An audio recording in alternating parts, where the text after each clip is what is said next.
Hello everyone. आज हम करेंगे क्लास थर्ड का जो आपकी हिंदी की न्यू बुक है वीणा, उसका चैप्टर नंबर 9 प्रकृति पर्व फुलदेई। तो ये जो एक फेस्टिवल है जो कि नेचर से रिलेटेड है, उसका है कि ये फेस्टिवल कहाँ मनाया जाता है, कैसे मनाते हैं, तो वो सब जो है इस चैप्टर में है। तो आज हम करने वाले हैं, तो साथ में मिलकर पढ़ते हैं इसको कि क्या है इसमें। जानकी, जानकी क्या है, इसमें एक लड़की है, उसका नाम है जानकी। बहुत ही प्रसन्न थी, यानी कि खुश थी वो। कल वह अपने सभी मित्रों के साथ फुलदेई, अब ये उस फेस्टिवल का नाम है, फुलदेई पर्व के लिए, पर्व मीन्स जो फेस्टिवल है वो जाएगी। अगले दिन उसकी ईजा, अब ईजा किसके लिए इस्तेमाल हुआ है यहाँ, माँ के लिए, यानी कि वहाँ पर माँ को वो क्या बोलते हैं, ईजा, ने उसे सुबह सुबह उठा दिया। नहा धोकर अपनी छोटी डलियाँ हाथ में लिए फूल चुनने के लिए वह निकल गई। अब डलियाँ मतलब इस तरह की छोटी छोटी टोकरियाँ। आंगन में पहुंचते ही उसने हेमा, गीता, राधा, बीर, गोविंद और मनोज को पुकारा। जैसे ही वो गई तो उसने बाहर सबको पुकार लिया, जो भी उसके दोस्त थे आसपास में। सब हाथ में छोटी छोटी डलियाँ लेकर जंगल की ओर निकल पड़े और सब कहाँ गए, जंगल की तरफ। अब देखो इसके नाम में क्या है, फूल, तो मतलब वो क्या लेने के लिए गए होंगे वहाँ पर, फूल। फुलदेई उत्तराखंड का एक प्रसिद्ध त्योहार है। कहाँ का है, उत्तराखंड का। यह त्योहार बच्चों द्वारा मनाया जाता है, इसीलिए इसे बाल पर्व भी कहा जाता है। तो ये क्यों होता है, ये बच्चों को समझाने के लिए कि आपका नेचर, आपकी प्रकृति किस तरह से आपकी हेल्प करती है और किस तरह आपको खुशियाँ देती है, सब चीज़ें देती है। तो इसी को बताने के लिए ये त्यौहार मनाया जाता है और इसमें से बच्चे ही पार्टिसिपेट करते हैं। जैसे बच्चे जाएंगे, वो फूल लेकर आएंगे, हर जगह पर वो फूल देंगे, हर घर में, और फिर उनको वहाँ से कुछ ना कुछ मिलेगा। तो बच्चों द्वारा मनाया जाता है, तो इसलिए इसे बाल पर्व, बाल का मतलब बच्चे और पर्व का मतलब त्यौहार, तो बाल पर्व भी इसको बोला जाता है। यह चैत्र मास की संक्रांति के दिन मनाया जाता है। अब चैत्र मास क्या है, जैसे आपकी जनवरी, फरवरी, मार्च, अप्रैल होता है, उसी तरह से जो हिंदू कैलेंडर है उसमें भी जो है अलग अलग मंथ के नाम दिए हुए हैं, उसी में से एक है चैत्र। चैत्र माह क्या है, हिंदू नव वर्ष का पहला महीना होता है, यानी कि जब हिंदुओं का नया दिन शुरू होता है। यानी कि जैसे देखो अभी नॉर्मल जो हम कैलेंडर लेते हैं उसमें जनवरी में आपका फर्स्ट मंथ शुरू होता है, लेकिन अगर हिंदू नव वर्ष की अकॉर्डिंग चलते हो तो जो अप्रैल होता है आपका, वो हिंदू का पहला महीना होता है, जिसे आप नवरात्र, ये चैत्र मास भी बोल सकते हैं।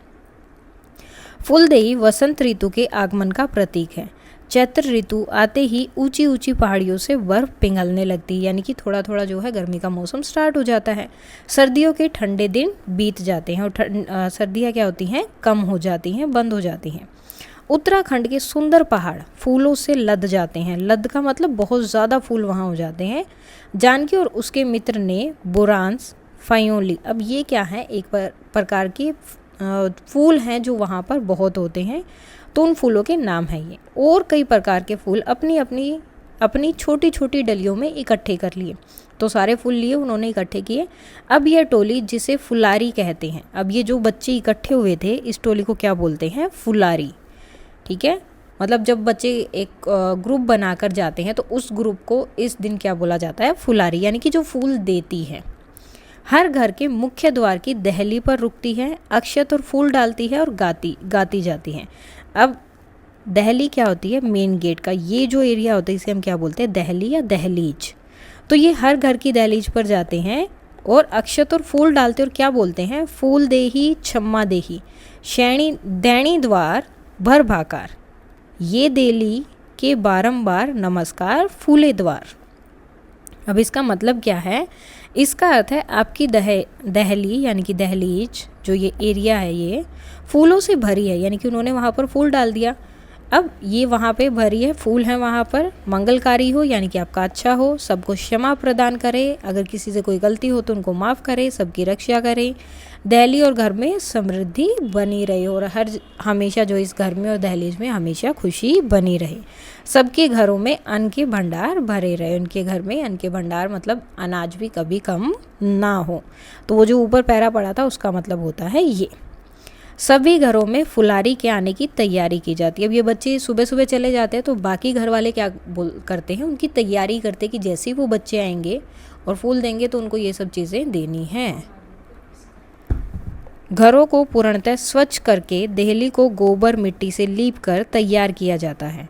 फिर क्या करते हैं, घरों को पूर्णतः इससे लीपा जाता है, मिट्टी वगैरह और वो सब से लीप कर, मतलब पहले जैसे कच्चे घर होते थे तो लीप कर अच्छे से तैयार किया जाता है।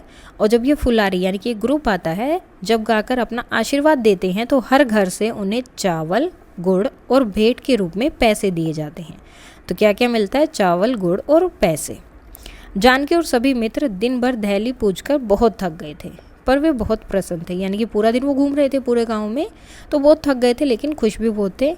इस तरह फूलदेई का त्यौहार उत्तराखंड के अलग अलग क्षेत्रों में 8 दिनों से लेकर महीने भर तक चलता है। तो ये त्यौहार जो है उत्तराखंड के लगभग अलग अलग जगह पे अलग अलग टाइम पर होता है। कहीं पर ये 8 दिन से और कहीं पर ये महीने भर तक चलता रहता है।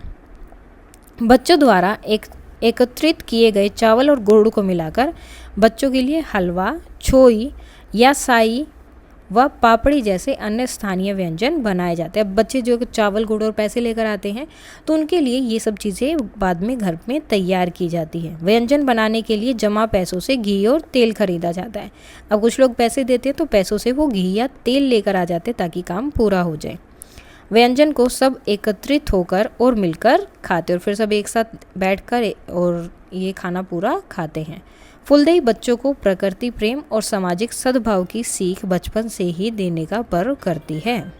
सो ये जो है बच्चों को प्रकृति के प्रति प्रेम की किस तरह से वो एक साथ मिलकर रहते हैं, तो हमें भी ऐसे ही रहना चाहिए। कैसे हमें प्रकृति हर चीज़ देती है जो भी हमें चाहिए, तो हमें भी दूसरों की हेल्प ऐसे ही करनी चाहिए। तो ये सब ये सिखाती है। यह त्यौहार लोकगीतों, मान्यताओं और परंपराओं से जुड़ने का एक अच्छा अवसर प्रदान करता है। और साथ में ही इससे जो है क्या होता है, मान्यताओं, परंपराओं आदि सबसे जो है मतलब वहाँ की चीज़ें भी उनको सीखने को मिलती है बच्चों को बचपन से ही। और यह प्रकृति और संस्कृति से जुड़े रहने की प्रेरणा भी देता है। अब देखो त्यौहार क्यों मनाए जाते हैं, तो हर त्यौहार का अपना अपना मतलब होता है जिस वजह से वो मनाए जाते हैं। आपका प्रिय त्यौहार कौन सा? जो आपका फेवरेट है वो आप यहाँ लिखेंगे। आपका प्रिय त्यौहार, आप अपना प्रिय त्यौहार कैसे मनाते हैं और उस दिन आप क्या क्या करते हैं वो आपको बताना है। वसंत ऋतु के आगमन पर भारत में मनाए जाने वाले त्यौहार कौन कौन से हैं? अब और ऐसे कौन कौन से त्यौहार हैं जो वसंत ऋतु के समय पे मनाए जाते हैं? कौन कौन से होते हैं? एक तो जैसे इन्होंने ऑलरेडी बता दिया, फुलदेई हो गया। दूसरा क्या होता है, वसंत पंचमी भी इसी समय मनाया जाता है, वसंत पंचमी। और शिवरात्रि, होली, ये सब त्यौहार मोस्टली इसी टाइम पर आते हैं, शिवरात्रि और होली, यानी कि मार्च से अप्रैल वाला टाइम आपका। उत्तराखंड के कुमायूं क्षेत्र में माँ को ईजा कहकर पुकारते हैं। आप अपनी माँ को क्या कहकर बुलाते हैं? तो आपकी यहाँ पर आपकी माँ को क्या बोलते हैं? जैसे कई जगह पर आई बोला जाता है, कहीं पे कुछ और बोला जाता होगा, तो आपको बताना कि आपके यहाँ पर क्या बोलते हैं। फुलारी किसे कहते हैं? तो जो बच्चों का समूह है, बच्चों के समूह को जो फूल लेकर आते हैं। तो जो बच्चे सुबह सुबह फूल लेने के लिए जाते हैं और जब वो फूल लेकर इकट्ठे करके एक समूह में आते हैं तो उन्हें क्या बोलते हैं? फुलारी। फुलारी को मिले चावल और गुड़ से क्या क्या बनाया जाता है? तो उनसे क्या क्या बनाया जाता है? जैसे इन्होंने अभी पहले ही बताया था, क्या क्या था यहाँ पर, हलवा, छोई और पापड़ी। क्या क्या बनाए जाते हैं हम लिख देते हैं, हलवा, छोई व पापड़ी। तो ये सब चीज़ें बनाई जाती हैं। फुलदेई को बाल पर्व क्यों कहा जाता है? क्योंकि इसमें बच्चे भाग लेते हैं, क्योंकि यह बच्चों का पर्व है। आप सीधा से ये भी बोल सकते हैं क्योंकि यह बच्चों का त्यौहार है, क्योंकि इस दिन सारा काम बच्चे ही तो करते हैं, सो इसीलिए इसे बाल पर्व भी कहा जाता है। फुलदेई पर बच्चों को प्रकृति से कैसे जोड़ती है? तो कैसे जोड़ती है, इसका आंसर आप ये वाली लाइन लिख सकते हैं। ये वाली लाइन आप एज इट इज़ लिख सकते हैं। बच्चों को प्रकृति प्रेम, सामाजिक सद्भाव की सीख, इस तरह से वो उनको जोड़ती हैं। तो आप ये लिख सकते हैं यहाँ पर। उसकी बात है भाषा की बात। तुम कौन हो? मैं पूजा हूँ। तुम्हारे साथ कौन कौन है? मेरे साथ मेरे मित्र अंजलि, मयंक और निखिल हैं। ऊपर दिए गए चित्र में शिक्षक पूजा से प्रश्न पूछ रहा है। पूजा उत्तर देते हुए अपने और अपने मित्रों के बारे में बता रही है। इन दोनों उदाहरणों में पूर्ण विराम, ये जो लास्ट में ये जो डंडा लगता है इसे हम बोलते हैं पूर्ण विराम, इसे बोलते हैं अल्प विराम, और ये होता है आपका क्वेश्चन मार्क। तो अब इनका होता क्या है, अब देखो जब भी कोई भी क्वेश्चन पूछा जाता है तो आप ये लगाएंगे प्रश्नवाचक चिन्ह है। अब थोड़ी देर के लिए आपको मतलब कोई भी दो नाम एक साथ दिए हैं किसी भी दो चीज़ों के, तो उनके बीच में ये कोमा लगाया जाता है, जिसे आप अल्पविराम बोलते हैं। और जब आपका सेंटेंस पूरा ख़त्म हो गया, देखो पूर्ण का मतलब पूरा, तो पूरा ख़त्म हो जाए तो फिर आप ये लगाते हैं। अब यहाँ पर आपको ये सब लगाना है। तो गरिमा को फल खाना बहुत पसंद है, तो पूर्ण विराम। वह अपने मित्र गौरव, दीपक, ममता और नवजोत को भी फल खाने की सलाह देती है। क्या आपको भी फल खाना पसंद है, अब क्वेश्चन हो गया, तो ये आएगा यहाँ पर। सो क्या आपको भी फल खाना पसंद है, तो इस तरह से आप इनको लिख सकते हैं। अब फुलदेई वसंत ऋतु मार्च अप्रैल में मनाया जाता है। ओके, ऐसे ही शरद ऋतु सितंबर अक्टूबर और हेमंत ऋतु नवंबर दिसंबर में मनाए जाने वाले त्योहारों की जानकारी खोजिए और लिखिए। अब आपको वो त्यौहार लिखने हैं जो इस टाइम पर मनाए जाते हैं। जैसे दशहरा है, क्या होता है, दीपावली, और इसी टाइम पर आता है भाई दूज, और इसके साथ ही क्या चलते हैं, नवरात्रि, और क्या होता है, गोवर्धन पूजा। तो ये सारे फेस्टिवल क्या होते हैं, इसी समय पर आते हैं। आपके विद्यालय में मिलने वाले अवकाश की जानकारी प्राप्त कीजिए और ऋतुओं के आधार पर नीचे दी गई तालिका में बताइए। ग्रीष्मकालीन यानी कि समर ब्रेक कब से कब तक होता है, सो सबका अलग अलग होगा। जैसे यहाँ पर 2 मई से 20 जून, तो ये कितना हो गया, 50 दिन का। उसके बाद में ऑटम ब्रेक क्या है, अब देखो सबका अलग अलग रहेगा, ये सिर्फ मैं एक आइडिया दे रही हूँ। सो अक्टूबर से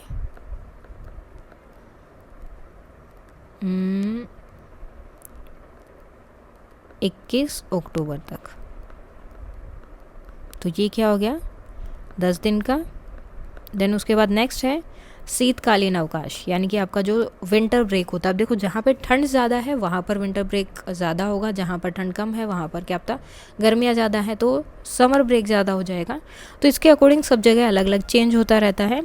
अब शीतकालीन अवकाश यानी कि आपका विंटर ब्रेक कब से हो सकता है,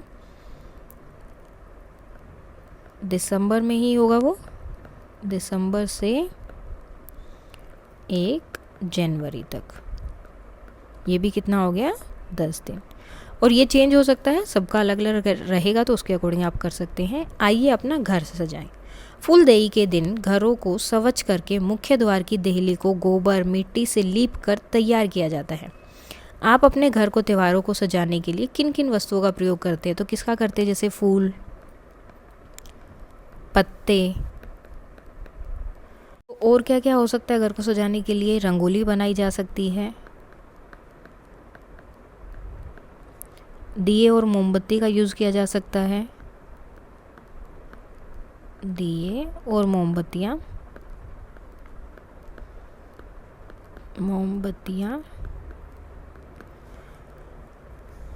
और पर्दे वगैरह लगाकर अलग अलग तरह के वो, और दूसरी चीज़ है लाइट्स लगाकर, तो उनसे भी जो है आप घर को सजा सकते हैं। बाकी अगर आपको कुछ और लग रहा है तो आप वो भी डाल सकते हैं यहाँ पर।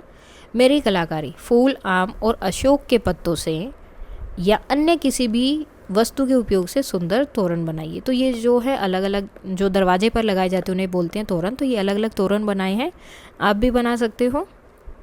कल्पना कीजिए, मधु रानी एक दिन उद्यान में गई, वह बहुत प्रसन्न थी। वहाँ उसे मिली सूरजमुखी बहन और सूरज मामा।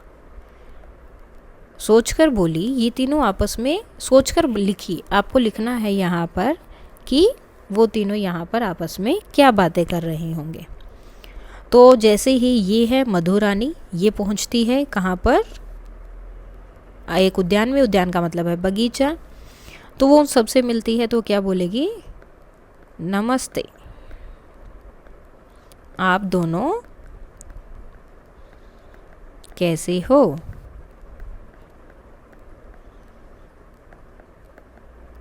तो सूरज ने बोला मैं तो बहुत गर्म हूँ। अब गर्म क्यों बोलेगा? क्योंकि सूरज मामा क्या करते हैं, वो तो गर्मी देते हैं, तो वो गर्म होंगे ना। और वो क्या बोलेगी कि मैं सूरज मामा से मिलकर खुश हूँ, कि मैं सूरज से मिलकर बहुत खुश हूँ। अब देखो इसके अकॉर्डिंग आप अपना कुछ भी बना सकते हैं। अब देखो इसका नाम क्या है, सूरजमुखी। तो जिस तरफ सूरज होता है उसी तरफ हमेशा सूरजमुखी का फेस होता है। जैसे जैसे सूरज टर्न करता है, घूमता है, वैसे वैसे इसका मुंह भी टर्न करता रहता है। तो इसलिए इससे मिलकर बहुत खुश है।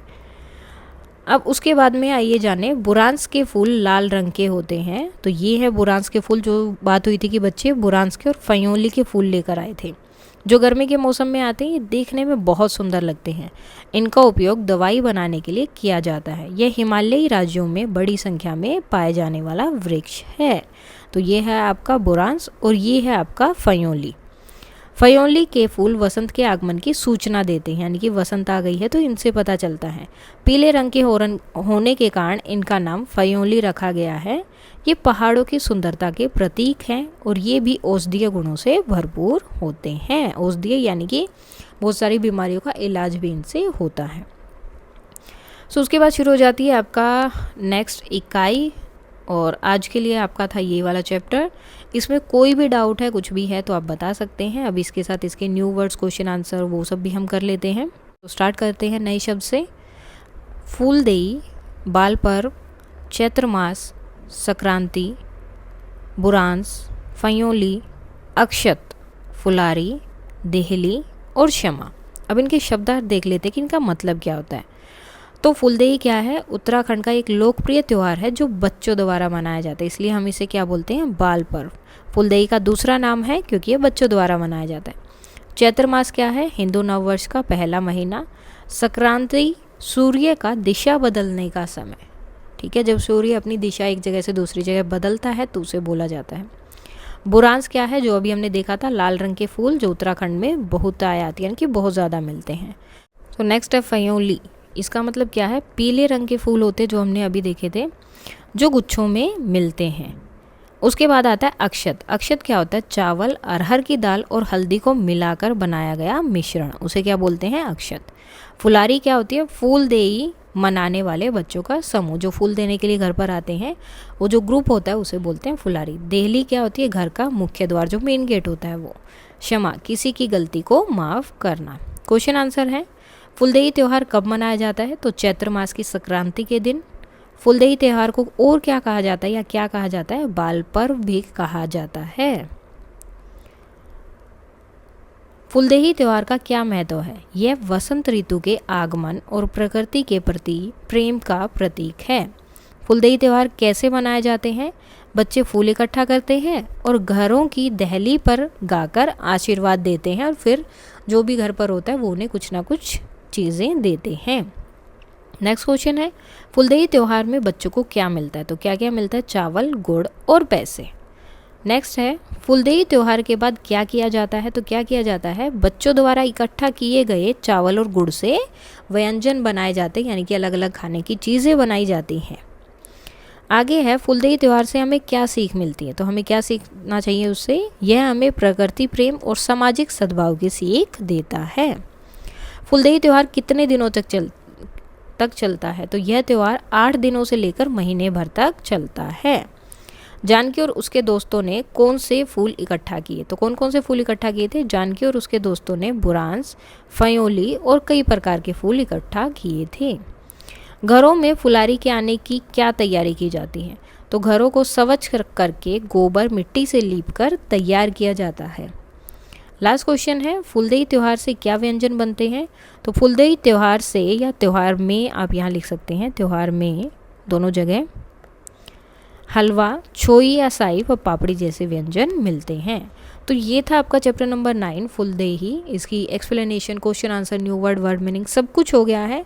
फिर भी अगर कोई डाउट है तो आप कमेंट करके बता सकते हैं। That's all for today and please like, share and subscribe. Thank you.